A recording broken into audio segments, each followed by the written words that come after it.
ನಮಸ್ಕಾರ ಸ್ನೇಹಿತರೆ, ಒಂದು ಲಾಂಗ್ ಗ್ಯಾಪ್ ಹಾಗೂ ಹೈ ಎಕ್ಸ್ಪೆಕ್ಟೇಷನ್ಗೆ ಒಂದು ತೆರೆ ಬಿದ್ದಿದೆ ಅಂತಾನೆ ಹೇಳ್ಬೋದು. ಕೊನೆಗೂ ರಾಕಿಂಗ್ ಸ್ಟಾರ್ ಯಶ್ ಟಾಕ್ಸಿಕ್ ಸ್ಟೈಲ್ನಲ್ಲಿ ಟೀಸರ್ ಮೂಲಕ ಫ್ಯಾನ್ಸ್ ಮುಂದೆ ಬಂದಾಯಿತು. ಬರೋಬ್ಬರಿ 4 ವರ್ಷದಿಂದ ಯಶ್ಗಾಗಿ ಕಾಯ್ತಾ ಇದ್ದ ಅಭಿಮಾನಿಗಳು ಈ ಟೀಸರ್ ನೋಡಿದ ಮೇಲೆ ಫುಲ್ ಕನ್ಫ್ಯೂಸ್ ಆಗಿದ್ದಾರೆ. ಮೇಕಿಂಗ್ ನೋಡಿ ವಾವ್ ಅನ್ಬೇಕಾ, ಕಾರ್ ಸೀನ್ ನೋಡಿ ಸುಮ್ಮನಾಗಬೇಕಾ ಅನ್ನೋ ಗೊಂದಲದಲ್ಲಿ ಇದ್ದಾರೆ. ಆಕ್ಚುಲಿ ಇವತ್ತು ರಾಕಿಂಗ್ ಸ್ಟಾರ್ ಯಶ್ ಅವರ ಬರ್ತ್ಡೇ.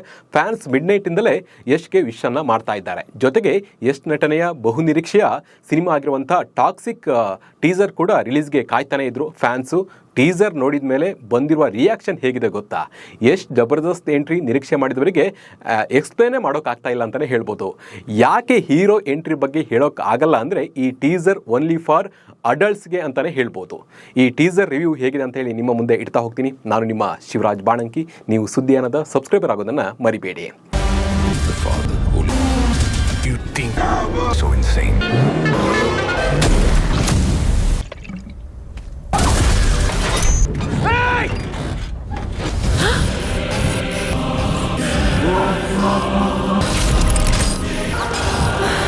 Toxic cinema. ಸ್ಯಾಂಡಲ್ವುಡ್ನಲ್ಲಿ ಈ ಸಿನಿಮಾ ಟಾಕ್ ಶುರುವಾಗಿ 3-4 ವರ್ಷಗಳು ಕಳೆದಿರಬಹುದು. KGF ಸಕ್ಸಸ್ ನಂತರ ಯಶ್ ಟಾಕ್ಸಿಕ್ ಸಿನಿಮಾದಲ್ಲಿ ಫುಲ್ ಬ್ಯುಸಿ ಆಗಿದ್ರು. ಹತ್ತತ್ರ 4 ವರ್ಷಗಳಿಂದ ಯಶ್ ತೆರೆ ಮೇಲೆ ಬಂದಿಲ್ಲ ಅನ್ನೋದು ಕೂಡ ಸತ್ಯ.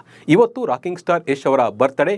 ಇದೇ ಖುಷಿಯಲ್ಲಿ ಕಾರ್ ಒಳಗೆ ಕಂಡುಬರುವ ಆ ಸೀನ್ ಮಾತ್ರ ಟೀಸರ್ಗೆ ಅವಶ್ಯಕತೆ ಇತ್ತ ಅನ್ನೋ ಪ್ರಶ್ನೆ ದೊಡ್ಡವರನ್ನ ಕಾಡ್ತಾ ಇದೆ. ಯಾಕಂದ್ರೆ 18 ವರ್ಷದೊಳಗಿನ ಯಶ್ ಫ್ಯಾನ್ಸ್ಗೆ ಖಂಡಿತ ಈ ಟೀಸರ್ ತೋರಿಸೋ ಹಾಗಿಲ್ಲ. ನೋಡಿದ್ರೆ ಇದು ಓನ್ಲಿ ಫಾರ್ ಅಡಲ್ಟ್ಸ್ಗೆ ಅನ್ನೋ ಹಾಗಿದೆ. ಟಾಕ್ಸಿಕ್ ಹೀರೋ ರಾಯ ಅನ್ನೋ ಹೆಸರಲ್ಲಿ ಯಶ್ ಅವರನ್ನ ಇಂಟ್ರೊಡ್ಯೂಸ್ ಮಾಡಲಾಗಿದೆ. ರಾಯ ಪಾತ್ರದ ಶಕ್ತಿಯನ್ನ ಈ ರೀತಿ ತೋರಿಸಿದ್ದಾರೆ ಡೈರೆಕ್ಟರ್. ಕಳೆದ ವರ್ಷ ಬಿಡುಗಡೆ ಆಗಿದ್ದ ಟೀಸರ್ನಲ್ಲಿ ಸಾಕಷ್ಟು ವಿದೇಶಿ ಯುವತಿಯರು ಅರೆನಗ್ನರಾಗಿ ಮಾದಕ ನೃತ್ಯ ಮಾಡ್ತಾ ಇರುವ ದೃಶ್ಯಗಳಿದ್ವು ಎಂದಿದೆ. ಈ ಸಿನಿಮಾದಲ್ಲಿ ಫೈಟಿಂಗ್, ಹೀರೋಯಿಸಂ ಜೊತೆಗೆ ಹಸಿ ಬಿಸಿ ದೃಶ್ಯಗಳು ಸಾಕಷ್ಟಿದೆ ಅನ್ನೋದನ್ನ ಈ ಟ್ಯಾಗ್ ಲೈನ್ ಹೇಳ್ತಾ ಇದೆ. ಟಾಕ್ಸಿಕ್ ಸಿನಿಮಾ ಮಾರ್ಚ್ 19ಕ್ಕೆ ರಿಲೀಸ್ ಆಗ್ತಾ ಇದೆ. ಈ ಸಿನಿಮಾಗೆ ಎ ಸರ್ಟಿಫಿಕೇಟ್ ಸಿಗೋದ್ರಲ್ಲಿ ಯಾವುದೇ ಡೌಟ್ ಇಲ್ಲ. ಅದೇನೇ ಆದರೂ ಫ್ಯಾನ್ಸ್ ಇದುವರೆಗೂ ಯಶ್ರನ್ನ ಈ ಲುಕ್ನಲ್ಲಿ ನೋಡಿಲ್ಲ. ಇದೇ ಮೊದಲ ಬಾರಿಗೆ ಯಶ್ ದೊಡ್ಡವರ ಚಿತ್ರದ ಮೂಲಕ ಭರ್ಜರಿ ಎಂಟ್ರಿ ಕೊಟ್ಟಿದ್ದಾರೆ. ಬರ್ತ್ಡೇ ಗಿಫ್ಟ್ ಆಗಿ ರಿಲೀಸ್ ಆಗಿರುವ ಟೀಸರ್ ಕೂಡ ಮಿಲಿಯನ್ ಗಟ್ಟಲೆ ವ್ಯೂಸ್ ಅನ್ನ ಪಡಿತಾ ಇದೆ. ಇದರ ಬಗ್ಗೆ ನಿಮ್ಮ ಅನಿಸಿಕೆ ಮತ್ತು ಅಭಿಪ್ರಾಯವನ್ನ ಕಮೆಂಟ್ ಮೂಲಕ ತಿಳಿಸಿ. ನಮಸ್ಕಾರ.